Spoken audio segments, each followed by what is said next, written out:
Բարև ձեզ, հարցազրույցի տաղավարում այսօր զրուցելու եմ Ազգային ժողովի Հայաստան խմբակցության պատգամավոր Ագնեսա Խամոյանի հետ։ Շնորհակալ եմ հրավերս ընդունելու համար Տիկին Խամոյան։ Զրույցը սկսենք իմպիչմենտի գործընթացից։ Ձեր խմբակցությունը ստորագրել է ձևաթուղթը եւ հայտարարել է, որ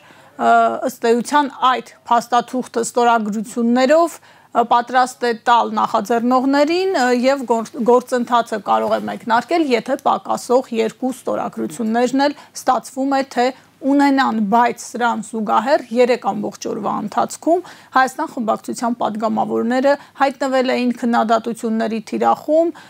ձեզ ասում էին գեղեցիկ ստորագրություններ ունեք, բայց չեք միացել գործընթացին, ինչ է կատարվում։ Բարև ձեզ, շնորհակալ եմ հրավերի համար։ Սկսեմ վերջից, Հայաստան խմբակցության պատգամավորները 3 չէ, որ թիրախավորվել են իմպիչմենտի գործընթացի կազմակերպիչների կամ դրանց հովանավորների կողմից։ Արդեն մի քանի ամիս շարունակ Հայաստան խմբակցության պատգամավորները, երկրորդ նախագահ Ռոբերտ Քոչարյանը, Հայաստան դաշինքի առաջնորդ Ռոբերտ Քոչարյանը տևական ժամանակ է բաց հրապարակային կամ այսպես ձևակերպեմ արդեն իսկ բաց եւ հրապարակային թիրախում է հայտնվել որոշ շրջանակների կողմից, իսկ ավելի հստակ եւ կոնկրետ երրորդ նախագահ Սերժ Սարգսյանի շրջապատի կողմից։ 3 դուք գիտեք, որ տեղի ունեցել պատիվ ունեմ խմբակցության եւ Հայաստան խմբակցության պատգամավորների հանդիպում։ Դրանից ավելի վաղ մենք վերահաստատել էինք իմպիչմենտի գործընթացի մասին մեր ավելի վաղ արված հայտարարությունը, բայց եւ ավելացրել էինք, որ հավելյալ քննարկումների համար պատրաստ ենք քննարկման պատիվ ունեմ խմբակցության մեր գործընկերների հետ։ Հանդիպման ընթացքում ականատեսը եղանք նրա, որ դեռևս հանդիպումը չավարտված պատիվ ունեմ խմբակցության մեր գործընկերների Facebook-յան էջերում հրապարակվեցին ձևաթուղթ, որտեղ ստորագրված ձևաթուղթ, որտեղ կա իրենց անուն, ազգանունը, համարը եւ ստորագրությունը։ Մենք դրանից հետո, չնայած այդ ոչ ազնիվ կարծում եմ, մեղմ ասած ոչ ազնիվ քայլին, հերթական անգամ թիրախավորելու Հայաստան խմբակցության պատգամավորներին, միևնույն է հայտարարեցինք, որ Հայաստան խմբակցության պատգամավորների 28 պատգամավորների բոլոր պատգամավորների ստորագրությունները առկա են եւ մենք գործընթացի մեկնարկի ժամանակ, երբ որ մուտք արվի ազգային ժողով, պատրաստ ենք տրամադրել մեր 28 պատգամավորների ստորագրությունները։ Դուք պատճեներ բերել եք այդ Ես պատճեներ եմ բերել եւ խնդիրը ինչու են ձեզ մեղադրում, փորձենք դա։ Ես բացատրեմ, թե հիմա ինչու են մեղադրում։ Ես բացատրեմ մեր սիրելի այն հայրենակիցներին, որոնց փորձում են կներեք այս բառի համար դնել էշի տեղ եւ փորձել համոզել, որ Ռոբերտ Քոչարյանը եւ Հայաստան խմբակցությունը չեն ուզում, որ Նիկոլ Փաշինյանը հեռանա, չեն ուզում, որ իմպիչմենտի գործընթացը հաջողությամբ պսակվի։ Սիրելի հայրենակիցներ, սա պատիվ ունեմ խմբակցության 6 պատգամավորների ստորագրություններն է, այն ձևաթուղթն է, որը հրապարակվեց հանդիպումը դեռ չավարտված։ Դրանից մի քանի ժամ անց հրապարակվում է Հայաստան խմբակցության 28 պատգամավորների նույն ձևաթղթի վրա ստորագրությունները։ Հիմա ինչ են ասում մեր գործընկերները կամ ինչ են ասում իմպիչմենտի նախաձեռնողները, հովանավորները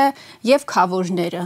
Ասում են, որ այս ձևաթուղթը նշանակում է, որ պատիվ ունեմ խմբակցությունը ցանկանում է, որ տեղի ունենա իմպիչմենտ, բայց համանման ձևաթուղթի պատգամավորները չեն ցանկանում, որ տեղի ունենա գործընթաց։ Դրանից հետո հավանաբար հասկանալով, որ մի քիչ շատ շտապեցին, սցենարային գուցե ճիշտ չէր այդ ձևաթուղթը հրապարակել, եղավ բացատրություն, որ գիտեք ինչ, այդ ձևաթղթից զատ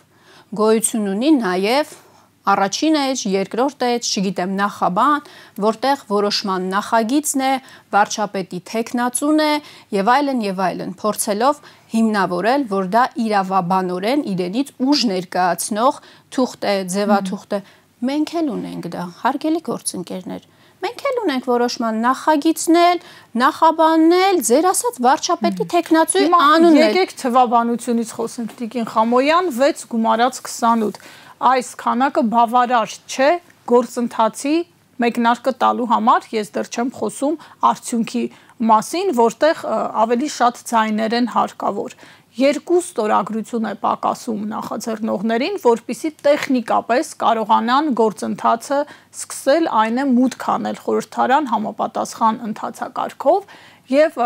խմբակցություններից դուրս գտնվող падգամավորների ստորագրությունների մասին է խոսքը։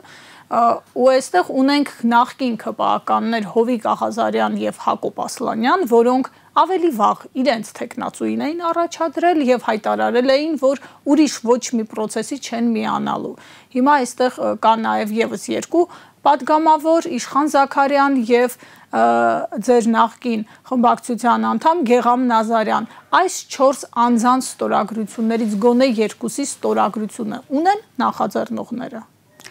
Հարգելի Մարիաննա, այդ նույն հարցը ես եմ ձեզ տալիս։ Այդ նույն հարցը մենք տալիս ենք հանդիպումների ժամանակ։ Այդ նույն հարցը տրվել է երեկվա հանդիպման ժամանակ։ Պատիվ ունեմ հարգելի գործընկերներ, հարգելի Սերժ Սարգսյան, դուք օրինակ այս արշավները Հայաստան խմբակցության եւ երկրորդ նախագահ Ռոբերտ Քոչարյանի դեմ անելու փոխարեն օրինակ խոսել եք ձեր նախկին գործընկեր, պատիվ ունեմ խմբակցության նախկին падգամավոր Իշխան Զաքարյանի հետ։ Պատասխանը մեկն է, ոչ, չեն խոսել։ Իրենք գիտեք ինչ են ասում։ Իրենք ասում են, այս ձեր ստորագրությունները տվեք մեզ, տանենք մեր սեյֆի մեջ պահենք։ Մենք էլ սեյֆ ունենք։ Դուք ինչ եք կարծում, որ ձեր մոտ ապահով է, մեր մոտ ապահով չի։ Մեզ մոտ շատ վստահեցնում եմ ձեզ, պատճառաբանությունը զավեշտալի է։ Չէ, զավեշտ, ես համաձայն եմ ձեզ հետ, որ զավեշտալի է հնչում։ Զավեշտալի է հնչում նաև ժողովրդի համար։ Ժողովուրդը տեսնում է, չէ, որ պատիվ ունեմ խմբակցությունը ստորագրում է ձևաթուղթ, մարդիկ իրենց քարոզչա մեքենան ասում է, ահա, տեսեք, իրենք ուզում են, որ Նիկոլ Փաշինյանը հեռանա, Հայաստան խմբակցությունը համանման ձևաթղթի տակ դնում է իր падգամավորների ստորագրությունը, ասում են Հայաստան խմբակցությունը ուզում է, որ Նիկոլ Փաշինյանը մնա։ Զավեշտալի է, իհարկե այս ամեն ինչը զավեշտալի է։ Ավելի վատ բան ձեզ ասեմ, իմպիչմենտի գործընթացն են վերածել զավեշտի։ Իմպիչմենտի գործընթացը այսօր ծաղրի է ենթարկվում։ Իրենք ծաղրի են վերածել այս ամբողջ process-ը։ Անլրջացրել են այս ամբողջ process-ը։ Հիմա հենց այդ է խնդիրը որն է։ Մենք ասում ենք մեր 28 ստորագրությունները, մեր 28 падգամավորների բոլոր падգամավորների ստորագրությունները կա։ Գնացեք, խոսեք ՔՊԱ-ական падգամավորների հետ։ Գնացեք ձեր նախկին գործընկեր Իշխան Զաքարյանի հետ խոսեք ի վերջո, Հովիկ Աղազարյանի ու Հակոբ Ասլանյանի հետ խոսեք ի վերջո, Գեգամ Նազարյանի հետ գնացեք խոսեք, բայց իրենք գիտեք ինչ են ասում։ Ասում են, այ կամ եթե ասեն օրինակ, որովհետև հրապարակային դեռևս չեմ տեսել, որ այդպիսի արձանագրում արել են, բայց զրույցների ժամանակ ասում են մեզ պետք է այդ ստորագրությունները տեխնիկապես մեր մոտ լինի։ Տալիս ենք ձեզ։ Գնում եք բանակցությունների, ՔՊԱ-ական падգամավորների հետ գնում եք բանակցությունների, իսկ որևէ ծրագիր մեզ այդպես էլ չի ներկայացվել, ոչ երեք է ներկայացվել, ոչ դրանից առաջ է ներկայացվելու, եւ ես վստահ եմ, որ չի էլ ներկայացվելու, որտեվ խաբում են ժողովրդին, որովհետեւ իմպիչմենտ իրականացնելը իրատեսական չի, բայց մենք միևնույն է, անգամ այդ պայմաններում ասել ենք, որ միևնույն է, մենք մեր 28 ստորագրությունները տալիս ենք։ Գնում եք ՔՊԱ-ական падգամավորների հետ, ասում եք, ներողություն եմ խնդրում, ասում եք, որ ՔՊԱ-ական падգամավորները կարող է մեզ ասեն, բա ուր է Հայաստան խմբակցության 28 падգամավորների ստորագրությունները, հեսա տալիս ենք։ Գնում եք բանակցությունների, տալիս ենք։ Մենք ասել ենք, երբ որ մուտք անեք ազգային ժողով, այս 28 ստորագրությունները ապահով դրված է։ Այսօր ապահով իր տեղում դրված է։ Դուք ինչ եք այդքան ցանկանում, որ այդ ստորագրությունները հենց ֆիզիկապես ձեր մոտ լինեն։ Հիմա կարան ողջախոհ կասկածներ եւ տարատեսակ մեկնաբանությունների օրինակ տեղիք տա, որ այդ ստորագրությունները ուզում եք, որ օրինակ գնաք Նիկոլ Փաշինյանի հետ ինչ որ հարցերի շուտ բանակցեք։ Կարող են նման կասկածներ լինել։ Այո, կարող են նման կասկածներ լինել։ Ինչն է խնդիրը։ Սեյֆի կոդն է խնդիրը չեմ հասկանում։ Մեր մոտ էլ է ապահով դրված, բայց զադյաշկան խնդիրը այդ 36 ստորագրությունը չէ, խնդիրը 54-ն է, երբ որ 54 ստորագրությունը լինի, իրենք մուտք կանեն խորհրդարան։ Շատ լավ։ Ճեպազրույցում լրագրողների հարցերին պատասխան։ Շատ լավ, հիմա մենք ասում ենք, դուք ունեք 6 ստորագրություն։ Էս էլ մեր 28 ստորագրությունը, գնացեք այս երկու թուղթը ձեր ստորագրությունները, մեր ստորագրություններն էլ կտանք բանակցությունների համար, եթե ձեզ այդքան պետքա ֆիզիկապես որ ձեր ձեռքին լինի, տալիս ենք, գնացեք ԿՊԱ-կանների հետ բանակցեք, բայց այս մի քանի ամիսների ընթացքում մենք ինչի ականատես ենք եղել։ Դուք տեսել եք որևէ ԿՊԱ-կան падգամավորի հետ այսպես կոչված աշխատանք։ Գուցե կուլիսներում նման աշխատանքները հրապարակավ չեն տանում։ Տեսականորեն, այսինքն Հայաստան խմբակցության ընդդիմադիր գործընկերներին թիրախավորում են, ամենավերջին զազրախոսություններն են հնչեցնում սոցիալական ցանցերում, հետո ասում են, բայց միևնույնն է դուք պետքա տաք ձեր ստորագրությունները, բայց ԿՊԱ-կան падգամավորներին մի թթու խոսք չեն ասում, լուրջ։ Իշխան Զաքարյանի հետ աշխատանքներ տանում են, թե չեն տանում։ Ես գիտեմ, որ տեխնացուն կարծեմ Հովիկ Աղազարյանի հետ ինչ որ հարաբերություններ է ունեցել կամ օրինակ ունի։ Օրինակ կարող են մեզ ասել այդ բանակցությունների արդյունքում ի վերջո Հովիկ Աղազարյանը համաձայնվել է, թե չի համաձայնվել, որտեվ իր հարցազրույցներից մեկում կարծեմ ասել է, որ ինքը այդ տեխնացուի տակ չի ստորագրի եւ իրենք էլ իրենց տեխնացուին են առաջ քաշել, Էդմոն Մարուկյանին են առաջ քաշել։ Գիտեք, մեր ժողովրդի հիմար չի։ Ամեն ինչ շատ լավ հասկանում է, շատ լավ տեսնում է, իր ականջները շատ լավ ամեն ինչ լսում են եւ տեսողությունն էլ է շատ լավ մեր ժողովրդի։ Ես ճիշտ եմ հասկանում, Տիկին Խամոյան։ Ամեն ինչ շատ լավ հասկացել է մեր ժողովուրդը։ Գործընթացի տապալումը ստացվում է, թե այն իրավիճակից, որը դուք հիմա նկարագրեցիք, փորձ է արվում կոտրել Հայաստան Դաշինքի գլխի։ Իրենց փորձը փորձանք կլինի իրանց գլխին, ես դա ձեզ վստահեցնում եմ։ Նախ արձանագրենք, որ որևէ մեկը չի կարող երկրորդ նախագահ Ռոբերտ Քոչարյանի հետ, Հայաստան խմբակցության падգամավորների հետ խոսել շանտաժի լեզվով։ Որևէ մեկը չի կարող իր մտքով անցկացնել, որ Հայաստան խմբակցությունը, երկրորդ նախագահ Ռոբերտ Քոչարյան իրենց ձեռքին խաղալիք կլինեն եւ իրենք մատերի վրա կֆրցնեն Հայաստան խմբակցությանը եւ երկրորդ նախագահ Ռոբերտ Քոչարյանին։ Մենք մեր ուղերձները ի տարբերություն իրենց շատ հստակ հայտարարում ենք։ Օրինակ ես հիշում եմ, որ 1 ամիս առաջ մայիսի 4-ն էր ուսանողների հետ հանդիպման ժամանակ եւ դրանից առաջ էլ լրագրողների հետ հանդիպման ժամանակ երրորդ նախագահ Սերժ Սարգսյանը բառացի հայտարարել է. մենք չունենք տեխնացու։ Մենք չունենք տեխնացու, որովհետև մենք չենք ուզում իշխանություն, մենք ուզում ենք, որ լինի իշխանափոխություն։ Հիմա դրանից հետո մի ամիս հետո հայտարարում են, որ մենք ունենք տեխնացու, ավելին հանրապետականը պատվիրակում, պատիվ ունեմ խմբակցությանը սկսել գործընթաց, 35 րոպե հետո պատիվ ունեմ խմբակցությունը սկսում է այդ գործընթացը եւ որպես տեխնացու ընտրվում է, իդեպ այդ տղային չեմ ճանաչում, Դավիթին չեմ ճանաչում ես, տարբեր դրական բայց կարծիքներ լսել եմ իր մասին, որ լավ տղա է, սկսում է գործընթաց եւ իր ամենափորձառու հանրապետական կուսակցության խորհրդի անդամներից մեկին առաջադրում է տեխնացու։ Գիտեք, բայց հիմա մարդիկ կասեն ժամանակ կար, դուք չառաջադրեցիք, մենք առաջադրեցինք, բայց իրենք պաշտոնապես հայտարարում են, չի ասում են մենք տեխնացու չունենք, դրանից առաջ էլ պատիվ ունեմ խմբակցության մեր գործընկերներն են տարբեր հարցազրույցների ժամանակ հայտարարել են, որ իրենք տեխնացու չունեն, քննարկվում էր երկրորդ նախագահային որպես տեխնացու առաջադրել, այո, առաջարկում են, ինչ-որ մեկը պիտի լինի, բայց լուրջ չի սա։ Հարգելի Մարիանա, սա լուրջ չի։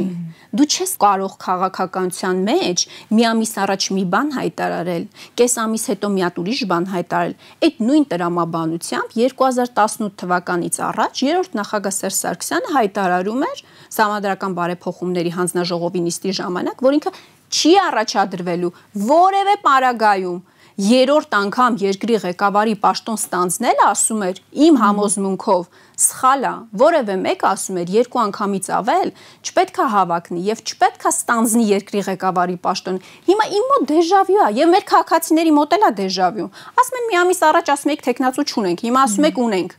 18 թվականից առաջ ասում եք երրորդ անգամ չի առաջադրվի, հետո 1500 հատ պատճառ բերեցիք։ Ժամանակ անվտանգային նկատառումները հիմք ընդունվեցին, հիմա էլ երրորդ նախագահի թիմը կարծում է, որ ամենահարմար պահն է Նիկոլ Փաշինյանին իշխանազրկելու համար։ Իրենց հայտարարություններում դա կարմիր թելի պես անցնում է։ Շատ լավ, շնորհավորում եմ, ավելին։ Իրենք իրենց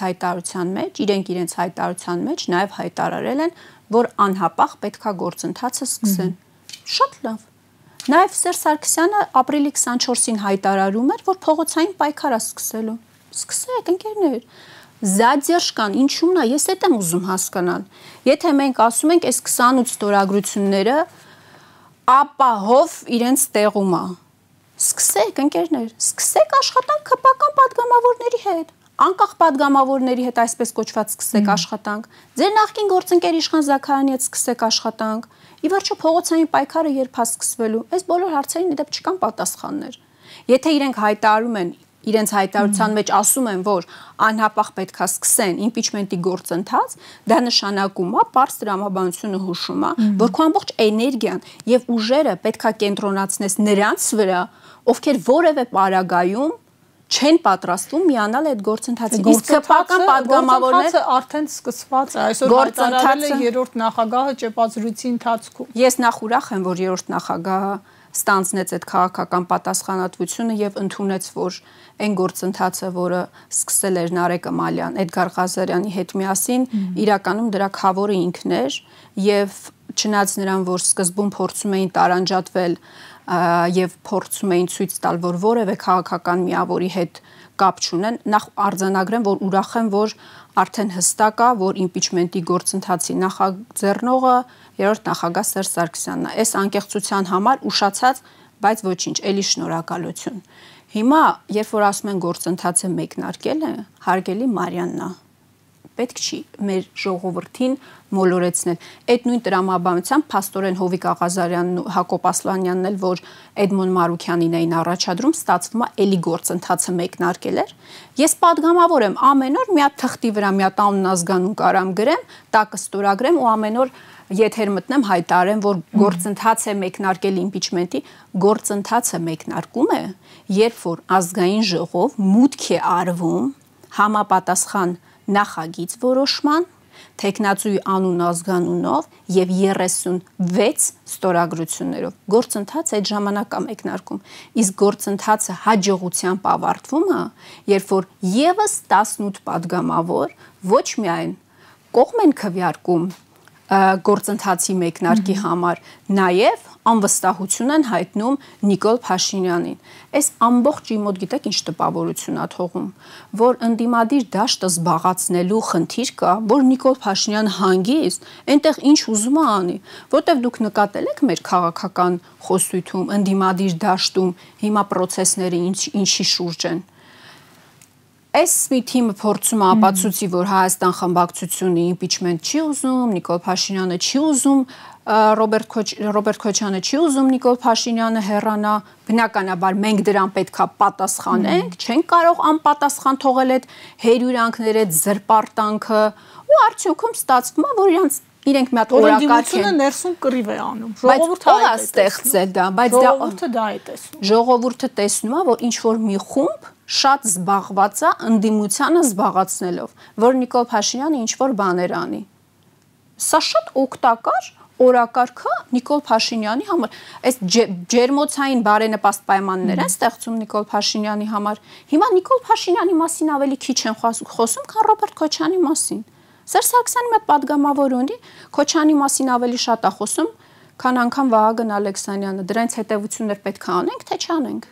Գանք Նիկոլ Փաշինյանին, Գանք վերջապես Նիկոլ Փաշինյանին։ Նիկոլ Փաշինյանին եւ կեղծ օրակարգին, որը նա փորձում է դաշտ նետել, որը նա փորձում է գեներացնել եւ ըստ իրեն եկեղեցին պիտի վերադարձնի ժողովրդին։ Նա արդեն իր ծրագիրը ըստ էության բացահայտել է, խմբեր է կազմելու, քաստինգը ինքն է անելու, շատ անհեթեթ, նույնիսկ զավեշ տալի չափանիշներով եւ առաջնորդելու է մի խումբ մարդկանց,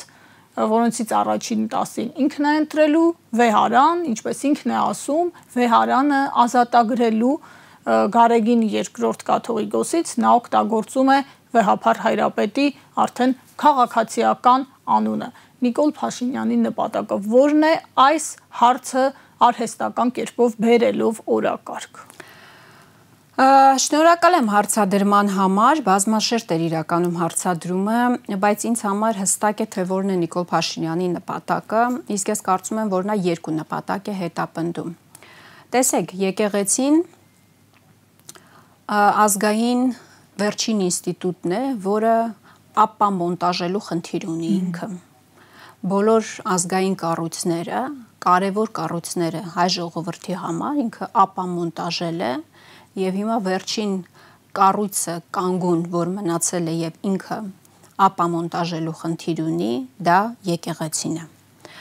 Բայց ինքը նաեւ սրանով այլ հարցեր է փորձում լուծել։ Ես կարծում եմ, որ սրանով փորձում է նախապատրաստական աշխատանքներ տանել առաջիկա ընտրությունների համար, դրանք կլինեն հերթական թե արտահերթ։ Նախ փորձում է փոքրացնել, նեղացնել քաղաքականությամբ զբաղվողների, պայմանական զբաղվողների, քաղաքականությամբ հետաքրքրվողների եւ երկրի կառավարման հարցում իրենց դերը, իրենց ձայնով ունենալ ցանկացող քաղաքացիներին ապալեգիտիմացնելով։ Այսինքն ինքը փորձում է այնքան նեղացնի այդ շրջանակը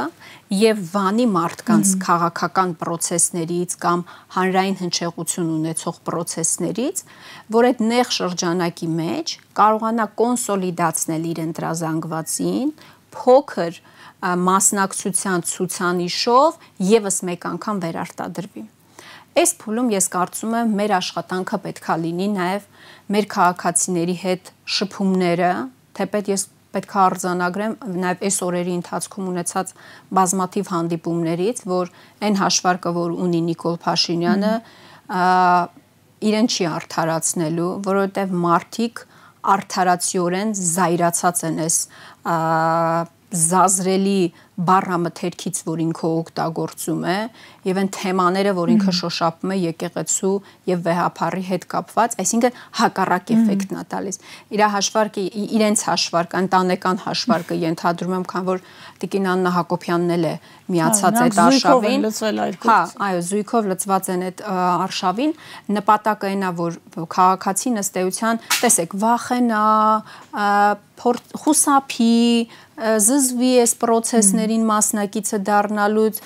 այսինքն հնարավորինս փորձեն վանել եւ մաքրել դաշտը ըստ էության իրենց համար։